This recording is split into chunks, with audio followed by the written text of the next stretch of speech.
దేవునికి స్తోత్రం. Hallelujah. Praise the Lord. ప్రభు పరిశుద్ధ నామమునకు మహిమ కలుగును గాక. క్రీస్తునందు ప్రియులారా, దేవుడు తన మహాకృపను బట్టి మనకు నూతన ఉదయ కాలంలో వేకువన లేచి ఆయన నామాన్ని స్తుతించగలిగే అవకాశం మనకి ఇచ్చారు. శుక్రవారం దినాన ప్రభుని గణపరుస్తున్న విధానాన్ని బట్టి, ఆయన ఇచ్చిన అవకాశం బట్టి ఆయన గణనామానికి మహిమ ప్రభావములు కలుగును గాక. క్రీస్తునందు ప్రియులైన దైవజనులు, స్నేహితులు, విశ్వాసులు, సహోదరులు ఈ కార్యక్రమాన్ని వీక్షిస్తున్న బిడ్డలందరికీ క్రీస్తు యేసు పరిశుద్ధ నామంలో శుభాలు, వందనాలు తెలియజేస్తున్నాను. మీరంతా బాగున్నారు కదండి? చాలా సంతోషం. మీరంతా బాగున్నారు విని ఎంతగానో సంతోషిస్తూ ఆనందిస్తున్నాను. ప్రభుని గణపరుస్తున్నాను. రండి, ఈ దినం కూడా మేము ప్రార్థనను ఆహ్వానిస్తున్నాను. అనుదిన అభివృద్ధి ఉదయకాలపు ధ్యానాలు అనేటువంటి ఆధ్యాత్మిక కార్యక్రమంలో నాతో పాటు పాలిభాసులు కండి, వాక్యాన్ని ధ్యానించిన దైవాశీర్వాదాలు పొందుకోండి. మీ దగ్గర బైబిల్స్ ఉన్నాయా? తెరచి చూడండి. లేని పక్షాన చదివే మాట వినండి, గ్రహించి వాక్యాన్ని పాలిభాసుకోవాలి మనం చేస్తూ నేటి దిన ధ్యాన వాక్యంగా 37వ సంకీర్తన 34వ చరణంలోని ఒక మాట: యెహోవా కొరకు కనిపెట్టుకుని ఉండము, ఆయన మార్గము అనుసరించము. దేవుడు తన పరిశుద్ధ వాక్యాన్ని మనందరి కొరకు దీవిస్తును గాక. తలలోంచి కన్ను మూసుకుందాం, ప్రార్థన చేద్దాం. ప్రేమ కలిగిన తండ్రి, స్తోత్రాలు. తిరిగి మనకు నూతన ఉదయకాలం శుక్రవారం దినాన వేకున నీ సముఖంలో ఉన్నాం. నీ మాటలు ధ్యానించడానికి ఇష్టపడుతున్నాం. ఇదిగో నీ పక్షంగా నీ దాసుడు నిలబడుతున్నాడు. శిలువ జట్ను మరుగుపరిచి నీ బిడ్డలతో మాట్లాడండి. నీ బిడ్డలను బలపరుస్తున్నందుకు స్తోత్రాలు. మరింతగా బలపరచండి. ఈ కార్యక్రమాన్ని ఉత్తేజింపచేయండి. అనేక మంది బిడ్డలు పాలిభాసులు అయ్యారు. మరింతగా పాలిభాసులు కృప చూపించు. యేసు నామమున అడుగుతున్నాను తండ్రి, ఆమేన్. చాలా సంతోషం ప్రియులారా. దేవుని వాక్యంలోకి వెళ్దాం. చదవబడిన వాక్య భాగంలో కీర్తనకారుడు మనందరికీ ఇస్తున్నటువంటి ఒక శ్రేష్టమైనటువంటి మార్గదర్శకత్వం మాట అనుకోవచ్చు, లేదా హెచ్చరిక అనుకోవచ్చు, ఇంకా లేకపోతే సలహా కూడా అనుకోవచ్చు. కారణం ఏంటంటే, ప్రతి విశ్వాసి జీవితంలో, ప్రతి క్రైస్తవుని జీవితంలో ఉన్నటువంటి శ్రేష్టమైనటువంటి లక్షణాన్ని ఇక్కడ కీర్తనకారుడు అయినటువంటి దావీదు గారు జ్ఞాపకం చేస్తున్నాడు. ఏమంటున్నాడంట? యెహోవా కొరకు కనిపెట్టుకుని ఉండాలి. రెండవది, ఆయన మార్గాన్ని అనుసరించాలి. పిల్లరా, ఈరోజు దేవుని యొక్క సన్నిధిలో విశ్వాసులు ఉన్న మనము ఎంతమంది ఈ రెండు విషయాల్లో ఎదురు చూస్తున్నాం? దేవుని కొరకు వేచి ఉండాలి, లేక దేవుని కొరకు కనిపెట్టాలనేటువంటి సత్యాన్ని ఎంతమంది అమలు చేస్తున్న విషయంలో ఒకసారి మనల్ని మనం పరిశీలన చేసుకున్న అవసరం ఉంది. ఉదయకాల సమయంలో దేవుని వాక్యంలో అనేక సార్లు దేవుని కొరకు కనిపెట్టుకోండి, యెహోవా కొరకు కనిపెట్టుకుని ఉండండి అని చెప్పి మనం ఆజ్ఞాపించబడుతూ ఉన్నాం. కానీ ఆ కనిపెట్టుకోవడం అనేది ఎలా చేయాలో, దానిని ఎలా కొనసాగించాలో మనలో చాలా మందికి తెలియదండి. అయితే క్లుప్తంగా వాటి గురించి ధ్యానం చేద్దాం. ఎలా కనిపెట్టాలి అని అంటే, దేవుని ఎదుట మన హృదయాన్ని కృమ్మరించాలి. దేవుని స్తోత్రం చెప్పండి గట్టిగా, హల్లెలూయా. అంటే దేవుని కొరకు కనిపెట్టుకునే విధానంలో మొట్టమొదటి మనం చేయాల్సిన పని ఏంటంటే, మన హృదయాన్ని దేవుని ఎదుట కృమ్మరించాలి. దేవుని కొరకు కనిపెట్టడం అనేది ప్రార్థన కంటే అధికమైన మెట్టు. ప్రార్థనలో మన విన్నపాలను దేవునికి తెలియజేస్తూ, దేవుని ప్రసన్నత కొరకు, ఆయన జవాబు కొరకు మనం వేచి ఉంటాం. కానీ దేవుని కొరకు కనిపెట్టడంలో బాహటంగా సర్వశక్తుని ఎదుట మనల్ని మనము అర్పించుకుంటాం. ప్రార్థనలో మన విన్నపాలను తెలియజేస్తూ కనిపెట్టుకుని ఉంటాం. కనిపెట్టుకునే విషయంలో అర్పించుకుంటాం. దేవుని స్తోత్రం కలుగు. వేచి ఉండేది ఒకటి, అర్పించుకునేది ఒకటి. పిల్లగా, దేవుని కొరకు కనిపెట్టడం అనేది మన అవసరతలను ఆయన ప్రార్థనలో విన్నవించుకున్న తర్వాతే మొదలవుతుంది. గమనించాలి. దేవుని స్తోత్రం కలుగును గాక. అంటే అలా చెప్పడంలో ఎలాంటి అతిశయోక్తి లేదండి. ఇది వాస్తవం, సత్యం. ఆ జవాబు కొరకు, ప్రత్యేకించి నడిపింపు కొరకు మన దేవుని ఏం చేయాలంటే కనిపెట్టుకుని ఉండాలి. అందుకే కీర్తనకారుడు చక్కటి మాట చెప్తున్నాడు, బోధ చేస్తున్నాడు. నా ప్రాణము దేవుని నమ్ముకుని మౌనంగా ఉన్నది అంటున్నాడు. హల్లెలూయా. ఆయన సన్నిధిని మీ హృదయాలు కృమ్మరించండి అని చెప్పి కీర్తనకారుడు చెప్తా ఉన్నాడు. మన ఆత్మలో ఎటువంటి విఘ్నము లేనటువంటి సహవాసము, ఏమండి, దేవునితో కలిగి ఉండేటువంటి ఒక సమయం అది.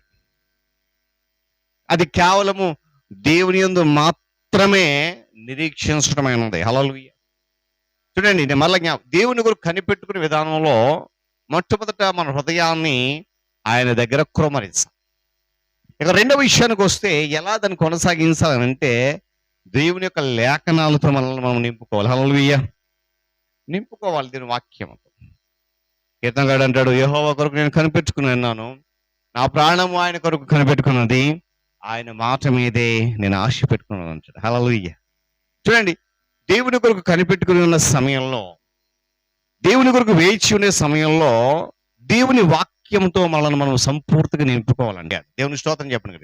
ఈరోజు పిల్లరా, నీవు నేను కూడా చేసిన పని అదే. ఏమండి, దేవుడు చూడండి, పాత నిబంధన గ్రంథంలో దేవుడు తన ప్రణాళికలను చిన్నవాడైనటువంటి యోసేపు కళల ద్వారా దర్శనం ఇచ్చాడు. చాలా కళలు ఇచ్చాడు, కానీ ఆయన జీవితంలో జరిగినవన్నీ పూర్తిగా భిన్నం. అంటే దేవుని యొక్క ఉద్దేశాలు, దేవుని ప్రణాళిక ఎలా ఉంటాయి అనే దానికి మనం చాలా జాగ్రత్తగా కనిపెట్టుకుని ఉండాలనే విషయాన్ని జ్ఞాపకం చేస్తున్నాం. ఏమండి, చేయని తప్పు కొరకు, చేయని పాపము కొరకు, చేయనటువంటి పని కొరకు దోషిగా జైల్లో పెట్టబడ్డాడు, చెరసాల పెట్టబడ్డాడు సమయంలో. అయినా కూడా మాట తప్పనటువంటి దేవునిపై వేచి ఉండేటువంటి తగిన అవకాశం కల్పించుకుని వచ్చాడు. దేవుని స్తోత్రం కల్పించుకున్నాడు. తనంటే ఈ సమయంలో నేను దేవుని కొరకు కనిపెట్టుకుని ఉండాలి, దేవుని యొక్క మాట కొరకు వేచి ఉండాలి, దేవుని జవాబు కొరకు కనిపెట్టుకోవాలి. కనుక ఈ ఉదయకాల సమయంలో వేచి ఉండే మార్గం, ఏమండి, కనిపెట్టుకునే మార్గంలో రెండు విషయాలు జ్ఞాపకం చేస్తాం. ఒకటి, దేవుని సన్నిధిలో మన హృదయాన్ని కుమరించాలి. రెండవది, ఆయన వాక్యంతో మనల్ని మనం నింపు. అప్పుడే ఆయన కొరకు వేచి ఉండేటువంటి మార్గాన్ని మనము కనిపెట్టుకోగలుగుతాం. దేవుడి మాటలు మన కొరకు దీవించును గాక. తలలో ఉంచుకొని మూసుకొని ప్రార్థన చేద్దాం. ప్రేమ కలిగిన తండ్రి, స్తోత్రాలు. తిరిగి శుక్రవారం దినాన వేకును లేచి మరొకసారి నీ పాద సముఖంలో మేము ఉండి నిన్ను స్తుతించడానికి మీరు ఇచ్చిన అవకాశం, క్షేమం కొరకు స్తోత్రాలయ్యా. నాయనా, ఇదిగో నీ కృపలో నీ కాపుదలు ఈ ఆధ్యాత్మిక కార్యక్రమాన్ని నిరాటంకముగా జరిగిస్తున్నావు. అనేక మంది బిడ్డల యొక్క మేలు కొరకు అందుని బట్టి వేలాది కృతజ్ఞతలు చెల్లిస్తున్నాను. ఇదిగో నా తండ్రి, ఈ యొక్క కార్యక్రమంలో నీ దినదాసులు, సేవకులు, విశ్వాసులు అనేక మంది పాలుబాసులు అవుతున్నారు. ఈ దినం కూడా వారి కొరకు ప్రార్థిస్తున్నాను. భారముతో ప్రయాస ప్రపంచ నలుమల్ని పరిచయం చేస్తున్నటువంటి సేవకులను మీరు దీవించి ఆశీర్వదించిన ప్రయాస భారం వ్యర్థం కానివద్దని వేడుకుంటున్నాను. వారి కుటుంబము, సంఘము, పరీక్షలను దీవించి ఆశీర్వదించండి. అధికారులు, నాయకులు పరిపాలన దర్శించి మంచి పరిపాలన ఇవ్వబోతున్న స్తోత్రాలు. వారి కుటుంబాల బట్టి నీ కాపుదలు దయచేయండి. రానున్న దినంలో మంచి నాయకులను మీరు ఏర్పాటు చేసుకున్న, అధికారులను ఏర్పాటు చేసుకుని శ్రేష్టమైన పరిపాలన ప్రజలకు అందించండి. ఉద్యోగ రంగాన్ని, ప్రభుత్వ రంగాన్ని, ప్రైవేట్ రంగాన్ని దీవిస్తున్నందుకు వందనాలు. విద్యాశాఖ, వైద్య శాఖ, రెవెన్యూ శాఖ, పోలీస్ శాఖ, రవాణా శాఖలు అన్నీ ఈ కృపచేత నడిపించబడుతున్నాయి. అందుబట్టి కొరకు కృతజ్ఞతలు చెల్లిస్తున్నాను. నిరుద్యోగ యువత యువకులకు మార్గము సరళం చేయడానికి నీకు సహాయాన్ని గ్రహించండి. నాయన, రైతులు, సోదరులు, వ్యాపారస్తులు జ్ఞాపకం చేసుకుని లాభసాట కలిగించండి. చిన్నప్పటి యవనస్తులు, వృద్ధాప్య వారికి క్షేమము దయచేయండి, ఆరోగ్యం దయచేయండి. ఎండ తీవ్రతలో నా తండ్రి వారికి కావాల్సినటువంటి నీ చల్లని కాపుదల, ఆరోగ్యం దయచేయండి. స్తోత్రాలు. అనారోగ్యంతో బాధపడి బిడ్డలు అనేక మంది యేసునామములో స్వస్థతను గ్రహించండి. స్తోత్రాలు. ఈ శుక్రవారం దినాన్ని బిడ్డలు అనేక మంది నీ సన్నిధానికి రావడం కృప చూపించండి. తొట్టిల్పతి ఆలోచన ఈ వాక్యం చేత పట్టుకోండి. సత్యం అనుసరించగా అసత్యములోనే బ్రతుకుతున్న అనేక మందిని సత్యము నీవు అని గ్రహించే కృప దయచేయమని ప్రార్థన చేస్తున్నాను. వివాహాల కొరకు, గర్భఫలం కొరకు ఎదురుస్తున్న బిడ్డలకు మార్గము సరళం చేయండి. గర్భముద్ర బిడ్డలకు సుఖమైన ప్రసవమును, తన బిడ్డలకు క్షేమం దయచేయమని ప్రార్థన చేస్తున్నాను. ధైర్యాన్ని దయచేయండి. నీకు వందనాలు. విరిగిన, నలిగిన, వేసారిన, అలసిపోయిన, కృంగిపోయిన జీవితాలు కలిగి నెమ్మది లేక, సమాధానం లేక, సంతోషం లేక, నిరాశ నిస్పృహలు కూర్చుంటున్నాను. అనేక మంది మానసికంగా నలిగిపోయి, కృంగిపోయి, చితికిన జీవితాలు కలిగి, మానసికమైన వేదన, అలజడి, ఒత్తిడిలో ఉన్న ప్రతి ఒక్కరి విడుదల కొరకు యేసు నామములో ప్రార్థిస్తున్న విడుదల కలుగును గాక. నీ సన్నిధి వారితో ఉంచుకొని వేడుకుంటున్నాను. దేవానికి వందనాలు. పరీక్షలు రాసిన బిడ్డలు, లేదంటే ఇంటర్మీడియట్ బిడ్డలకు చక్కటి ఫలితాలు ఇచ్చారు, మీకు స్తోత్రాలు. 10వ తరగతి పరీక్షల కొరకు ఎదురు చూస్తుండగా ఆ బిడ్డలకు మంచి ఫలితాలు దయచండి. యాన్యువల్ ఎగ్జామ్స్ రాసిన బిడ్డలకు నీ సహాయం గ్రహించండి. నాయన, డిఎస్సి కొరకు, నాయన నీట్ ఎగ్జామ్ కొరకు సిద్ధపడిన బిడ్డలకు జ్ఞానము, జ్ఞాపకం దయచండి, ధైర్యం దయచండి. స్తోత్రాలు. ప్రస్తుతం వాతావరణం కొరకు ప్రార్థన చేస్తున్నాం. ఎండ తీవ్రత అధికం. నా తండ్రి, వృద్ధాప్య దశలో ఉన్నవారు, చిన్న బిడ్డలు, యవనస్తులు, ప్రతి ఒక్కరి పట్ల నీ చల్లటి కాపుదల దయచి నీకు వందనాలు. ఏదైనా ప్రయాణం కొరకు వందనాలు.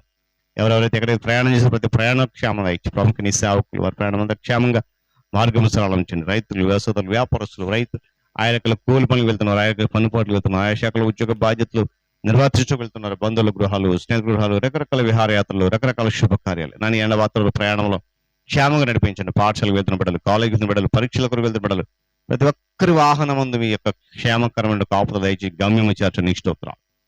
నూతనంగా జన్మదినం జరుపుకున్న బిడ్డలకు స్తోత్రాలు. ఇచ్చిన దాయకుడిని దీవించి ఆశీర్వదించారు. వివాహ దినం జరుపుకున్న బిడ్డల కొరకు వందనాలు. నాయన, వారి దాంపత్య జీవితాన్ని ఆశీర్వాదాలు ప్రమాణించండి. పితరులను జ్ఞాపకం చేసుకున్న ఆదరణ, ఓదరపు, నిరీక్షణ దయచండి.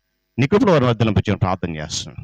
నా తండ్రి, వారి కష్టాలు, శ్రమలు, సమస్యలు, ఇరుకులు, ఇబ్బందులు, ఆర్థిక ఇబ్బందులు, మానసిక ఇబ్బందులు, శారీరక ఇబ్బందులు, శ్రమలు, సమస్యలు నుండి, కన్నీటితో ఓదర్పు నుండి యేసునామములో విడుదల కలుగును నాకు ప్రార్థన చేసి నీ సహాయం అనుగ్రహించి శుక్రవారం దినాన ఉదయకాలం, సాయంకాలం జరుగుతున్న ప్రతి ఉపవాస కూడికలో మీరే మీ ఆత్మ చేత నడిపించే కార్యం జరిగింది. సమస్త ఘనత మీరు పొందుకోండి. యేసయ్య నామమున అడుగుతున్నాను నా తండ్రి, ఆమేన్. త్రియొక దేవుని దీవెన, సన్నిధి, కాపుదల సదాకాలం మనకు తోడైన నడిపించును గాక. ఆమేన్.